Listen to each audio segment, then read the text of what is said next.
Well, tomorrow marks 1 week since devastating earthquakes struck in Turkey and Syria. The death toll now topping 33,000.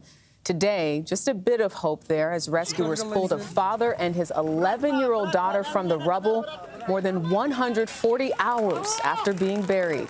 CBS's Imtiaz Tyab is there with more on the race against time. Jerika, good evening. Well, nearly a week after the massive earthquake, hundreds of thousands of people are still sleeping in sub-zero temperatures, including here in Hatay, one of the worst affected areas where anger is only growing. These apocalyptic scenes are as far as the eye can see. As we drove through Hatay, we couldn't find a single habitable building. For those whose lives were spared by the massive quake, life is now an unrelenting misery, especially for those desperately hoping their loved ones are somehow still alive.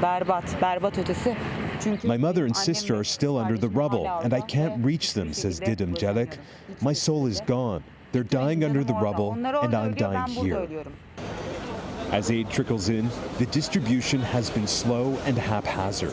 For those looking for something warm to wear, donated clothes are left in piles on the street.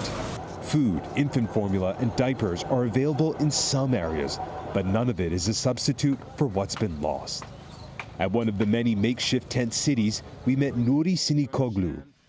He now shelters across the street from the apartment building he was raised in, which is now in ruins.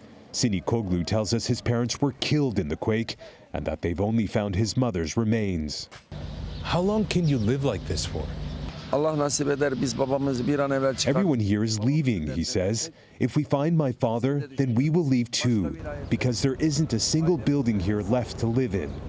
The mood over the past week has gone from shock to grief to anger. Anger at their government, who they say knew this area was vulnerable to powerful earthquakes, and they say didn't do enough to protect the people. This man is smashing the logo of a prominent construction company. He's one of many who blame shoddy building practices for the near total devastation. Turkish authorities have started arresting property developers and have issued arrest warrants for over 100 more. But critics of President Recep Tayyip Erdogan say he's trying to deflect blame from his own government's major failings. But not everyone is casting blame.